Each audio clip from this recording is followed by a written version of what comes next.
Ei, me fala uma coisa, você sabe o que é pecado oculto? Será que um pecado oculto impede a minha prosperidade? Será que o meu sofrimento está atrelado a um pecado que eu não confessei? Essas e outras coisas serão respondidas nesta videoaula, então não percam!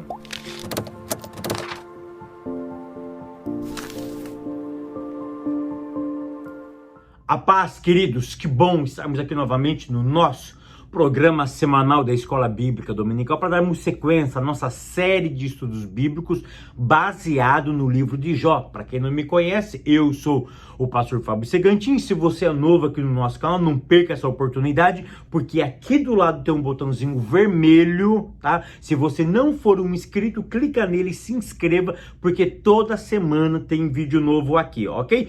Todo sábado, às 6h30 da tarde tem o vídeo da Escola Bíblica Dominical e todas as quartas-feiras tem uma pregação. Você viu a última pregação que eu postei? Então você precisa ir lá ver. Ó, o link está aqui em cima, tá? E a pregação é o seguinte: o lugar não te define. Eu conto um pouquinho sobre a história de Daniel, ok? Lição de número 7, que tem como título a teologia de Bildade, tá?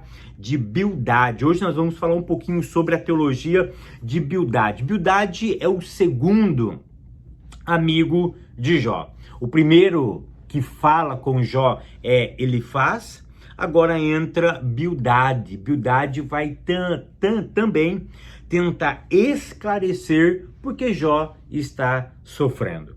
E ele tem esse discurso, ele faz o seu discurso a partir do capítulo 8, do verso 1 até o verso 4, que é a leitura bíblica em classe, tá? Mas aí nós temos que ler todo o capítulo 8, mas a leitura bíblica em classe é Jó capítulo 8, do verso 1 ao 4, depois capítulo 18, do verso 1 ao 4, e depois o capítulo de número 25, de 1 até o verso de número 6. Bildade vem... Qual é a temática de Bildade? A temática de Bildade é: se você está sofrendo, é porque tem pecado oculto. É claro que a temática, a teologia de Bildade parece um pouco com a de Elifaz, tá? Mas ele vai focar justamente sobre o pecado, ou seja, o pecado não confessado traz sofrimento. Querido, presta atenção no que eu vou te dizer, tá? Bildade, ele fala princípios corretos, mas o problema de Bildade está na sua aplicabilidade, no caso concreto, tá? A minha primeira pergunta é: pecado oculto impede a prosperidade? É claro, a Bíblia diz que aquele que confessa e deixa alcança misericórdia, mas aquele que não confessa, tá? Ele não prospera. A Bíblia vai falar sobre isso. A Bíblia está repleto de textos, tá? Onde pessoas pecaram, não confessaram e aquele pecado trouxe um prejuízo enorme para eles, tá? Nós vemos isso na batalha de Josué. Josué perdeu aquela batalha, aí ele pergunta por que ele perdeu a batalha. Teve um cara lá que fez uma grande burrada. E aí ele confessa, aí Josué fala: agora nós vamos para cima dele, e eles ganharam aquela peleja. Então, pecados ocultos, claro, eles sim impedem a nossa prosperidade. O problema é que ele pega uma verdade e aplica em um caso concreto que não era essa temática. Eu disse na última aula, teve algumas pessoas que não entenderam, tá? Querido, presta atenção, existem alguns princípios que eles não servem em todos os casos. Por exemplo, no caso de Jó, Jó estava sofrendo. E eu sei que pela Bíblia Sagrada, quem comete pecado e não confessa esse pecado, ele pode ter um prejuízo, ele pode não prosperar. É isso que a Bíblia me garante, ok? É isso que a Bíblia me garante. Mas nesse caso concreto, não funcionou, porque Jó não tinha nenhum pecado oculto, tá? A briga de Jó não era terrena, a briga de Jó era celeste. Ou seja, aconteceu alguma coisa lá, fora do conhecimento dele, e ele então agora ele é alvo dessa briga, vamos dizer assim, ok? Ponto primeiro diz assim, tópico primeiro: o pecado em contraste com o caráter justo e santo de Deus. Olha que Bildade, vem, querido, ó, eu vou explicar para vocês o que significa Bildad. Vocês querem saber o que significa Bildad em hebraico? Vai lá no meu Instagram, ó, vai estar aqui embaixo, eu vou explicar a palavra Bildad em hebraico para vocês. Maravilha? Corre lá, se inscreva também, tá? Me siga lá, se inscreva, né? Siga eu lá no Instagram, maravilha? Ponto primeiro, Deus é justo e reto, tá? Querido, aqui nesse ponto nós precisamos entender o seguinte, que o sofrimento vem em razão do pecado oculto. É essa a temática de Bildad. Então, verdade olha o que ele diz para Jó, no capítulo de número 8 e no verso 4. Ele diz assim: se teus filhos pecaram contra ele, também ele os lançou na mão nas suas transgressões. Para Bildad, a morte dos filhos de Jó estava atrelado a um pecado não confessado, ou seja, Deus castigou eles por causa de um pecado oculto. E, querido, presta atenção no que eu vou te dizer. Tem muitas pessoas que usam esse texto para afirmar essa verdade. Primeira coisa, o texto não está dando essa afirmativa. Isso é uma opinião de Bildad, ok? Essa opinião pode estar equivocada, porque a Bíblia em nenhum ponto fala sobre isso. Não é porque o pai dele fazia sacrifício por eles que eles estavam em pecado oculto, ok? A Bíblia não deixa claro aqui. Um outro princípio que eu não posso pegar como verdade, ok? Eu não posso pegar como verdade. Ou seja, Deus quer punir eu, mas eu faço alguma coisa de errado, e aí ele vai fazer essa paga nos meus filhos. Querido, isso não é regra, isso não é bíblico, tá? A Bíblia diz o seguinte, que eu fiz, eu pago. Então, verdade é que na eternidade é assim, ninguém vai no céu nas minhas costas, e eu também não levo ninguém para o céu, ok? E também não vou para o inferno de graça, ou seja, ninguém vai para o céu através de mim. Eu não tenho o poder de levar. Então, essa verdade também, nesse caso aqui, ela se enquadra perfeitamente, ok? Ponto 2. Uma compreensão limitada da natureza de Deus. Aqui eu quero mostrar dois erros que Bildad comete. O primeiro é o pecado oculto, ok? Nesse caso concreto, Jó não tinha pecado. O sofrimento dele era por uma outra causa, não por causa de pecado. E o outro erro de Bildad é o seguinte, é a meritocracia humana. Tá? A meritocracia humana, ela não é válida para alcançarmos a justiça de Deus. Presta atenção. Nesse texto, Bildad comete dois equívocos. O primeiro, que ele diz o seguinte, olha, busque a Deus. Até aí, corretíssimo. Mas ele dá um horário de madrugada, ele dá um momento de madrugada.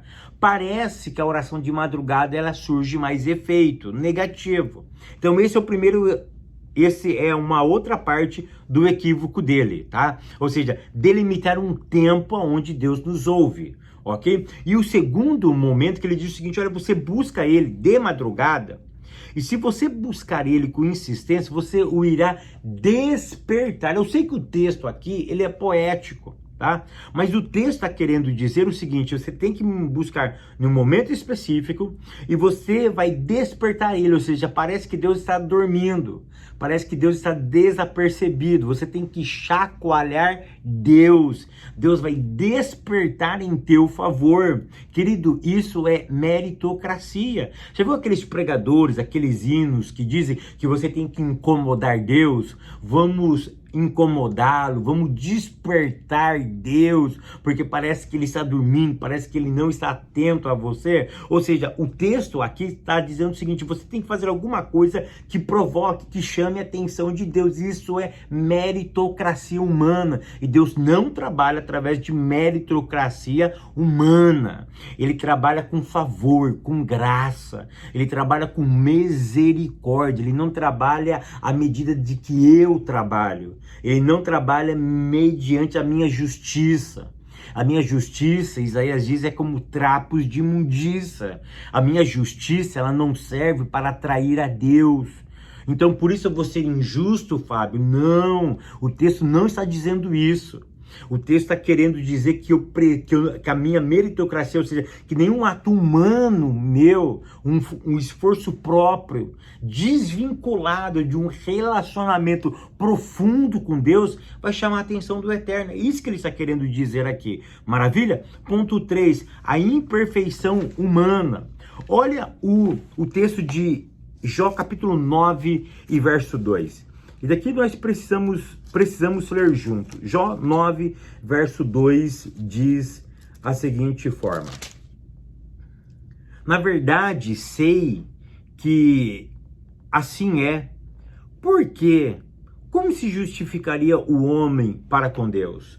Jó, ele chega para Bildade e diz: Bildade, eu sei que você está falando de justiça, que eu tenho que praticar justiça, mas como que um homem se justifica diante de Deus? Presta atenção, Jó não pergunta querendo porque ele não sabia. O problema de Jó aqui não é que ele não sabia reconhecer a dicotomia entre Deus, que é justo, e o homem pecador. O problema de Jó não era esse. Nossa, como que eu vou me justificar? Ele sabia muito claro, ele tinha uma clareza na sua mente que Deus era justo e que o homem é falho. Ele tinha isso na mente dele. Ele sabia que por meritocracia ele não ia conseguir nada com Deus. Ele tinha ciência disso. Quando ele faz essa pergunta no verso 2 aqui, sabe o que ele queria? Sabe o que ele queria saber de Bildade? Onde há sofrimento, há pecado? Existe sofrimento, ou seja, o sofrimento é atraído pelo pecado? Ou o pecado traz sofrimento realmente? Ou seja, presta atenção, essa máxima, ela é verdade, mas ele estava querendo aplicar no caso dele, porque ele sondava o coração dele, ele sabia quem ele era. Irmão, cá entre nós sabemos que a meritocracia não nos salva, mas nós sabemos se nós estamos tentando agradar a Deus ou não. Nós sabemos como está o nosso relacionamento com Deus. Ele sabe a intenção do seu coração, se o seu coração é inclinado para o pecado ou não, se você luta contra ele, se você mata ele, se você briga com ele, se você amarra ele, de repente ele sai, ele vem para cima de você e você luta querendo não pecar. Você se conhece. Jó, ele se conhecia, que ele se desviava do mal, que ele era um homem justo, um homem reto, um homem que se relacionava com Deus. Então essa pergunta não era que ele não sabia que Deus era justo, que o homem era falho, não. O problema de Jó aqui, ele queria entender se o sofrimento, se o pecado traz sofrimento, aonde estava isso na vida dele? Que essa verdade na vida dele, neste momento, não se enquadrava. Era isso que ele estava perguntando para Bildade. Tópico 2, o pecado visto como quebra da moralidade tradicional. Ponto 1, o moralismo por tradição. Se nós lermos o capítulo 18, do verso 4 ao verso 21 do livro de Jó, nós vamos... Olha que interessante, olha a leitura de Bildade nesse texto. A leitura de Bildade é o seguinte: se deu certo, é de Deus, mas se deu errado, foi o mal. Ou seja, a leitura dele é do certo, é do acerto e do errado, ou seja, do certo e do errado. Se deu certo, maravilha, é Deus, mas se deu errado, porque não é Deus. Se deu errado, é por causa do mal. Que eu tenho que tomar muito cuidado com isso, porque tem muitas pessoas que estão fazendo coisas erradas e estão prosperando. É claro que não consegue prosperar em todas as áreas da vida, mas em algumas áreas consegue ser próspero. Ou seja, a leitura de Bildade que ele estava fazendo naquele momento era essa: se está dando certo, é Deus. Se está dando errado, não é Deus. E aí ele faz uma leitura dos ímpios, tá? Dos ímpios. E essa mesma leitura dos ímpios que ele faz, é a leitura que ele se aplica a Jó. Porque para Jó, ele estava dizendo que Jó era um ímpio. Ou seja, se Jó estava sofrendo, é porque existe algum pecado oculto na vida de Jó, que agora está sendo clareado, ou seja, está vindo à tona por causa do pecado de Jó. E eu tenho muito medo dessa teologia, tá? Por quê? Porque existem alguns movimentos que surgem e dão certo, mas não é de Deus. Por exemplo, Islã deu certo, mas não é de Deus. Existem outros movimentos dentro das nossas igrejas. Por exemplo, tem muitos pastores que vão começar uma obra e a pergunta que eles fazem, eu tenho até um vídeo que eu gravei sobre isso, quando eu falo sobre a carta aos Filipenses, eu trato isso com muita propriedade. Existe um grande teólogo que ele diz o seguinte: hoje a grande pergunta é, vai dar certo? Ou está dando certo? Se está dando certo, ok, vamos para cima. A pergunta que se faz hoje tá dando certo? Mas a pergunta, na verdade, deveria ser, é bíblico? É honesto? É puro? É de boa índole? É de boa fama? É agradável? É amável? Nisto pensais. Ou seja, a pergunta não é se é bíblico. A pergunta é, está dando certo? Então, se está dando certo, eu faço. Eu aconteço. Eu prossigo. Se não está dando certo, eu ajusto. Esses dias um cara de empreendedorismo publicou justamente uma frase assim: como eu sei se eu estou no caminho certo ou não? A frase dele era essa: se está dando certo, você está no caminho correto. Se está dando errado, ajusta. E esse ajuste, ele é muito ambíguo, ele dá margem para várias coisas. Biblicamente não é assim. A primeira pergunta que eu faço é bíblico? É honesto? É puro? É agradável? Tem pautado na Bíblia? Se tem, ok. Se não tem, não serve. Eu nunca posso olhar nessa perspectiva. Foi a perspectiva de Bildade. Ponto 2. A subversão da ordem moral. Querido, preste atenção. Nem tudo que parece ser é. Ou seja, o que Jó estava sofrendo não era pecado oculto. Tem coisas que parecem, mas não é. Eu tenho que tomar muito cuidado para eu não emitir juízo precipitado, ok? Ponto de número 3, contemplando a cruz. Querido, presta atenção aqui no que eu vou te dizer. Muitas pessoas vão olhar para a cruz, para Cristo. Mas deixa eu fazer uma leitura fora da mensagem da cruz. Eu não estou negando que ele fala sobre cruz, porque aqui ele vai falar do Goel, ele vai falar do Gaal, ele vai falar de uma Gedulá, ele vai falar desses conceitos judaicos, eu sei disso. Mas sabe o que ele está, no meu ponto de vista, o que ele está querendo dizer aqui? No meu ponto de vista, o capítulo 19, verso 25, quando ele diz que o meu Redentor vive, o que definia Jó não era a sua moralidade, mas o relacionamento que ele tinha com o Eterno. O relacionamento que ele tinha com o Eterno é que definia ele. Ou seja, ele não é que ele não se importava, mas ele não dava tanta ênfase à sua moralidade. Mas o que ele estava dando ênfase era no seu relacionamento. Porque quando ele fala no verso 25, eu sei que o meu Redentor vive. Quando ele fala sobre Redentor, a palavra Redentor é Goel. Goel vem de... Na verdade, ele está falando, meu Redentor, Goali. Goali vem de Goel. Goel vem de Gaal. É tão interessante que quando Daniel, ele propôs no seu coração não se contaminar com os manjares do rei, ele usa a palavra Gaal, porque ele fala Itgaal, né? Ele fala, eu não vou me contaminar, porque Gaal pode significar puro, pureza, pode significar algo incontaminado. E é tão interessante que o termo Goel ou Gaal vai significar alguém da família. Ou seja, aqui ele vai falar a história do Redentor, aquele que redime. E para redimir tinha que ser alguém da família. E cá entre nós, família fala de relacionamento íntimo. Ou seja, o que Jó estava querendo dizer é o seguinte: existe alguém no mundo espiritual que é da minha família, que é do meu parentesco, e eu estou desenvolvendo um relacionamento profundo no mundo espiritual. Eu tenho certeza que aí no mundo espiritual eu tenho uma família, eu tenho um Goel. É isso que ele está querendo dizer. Existe alguém da minha família.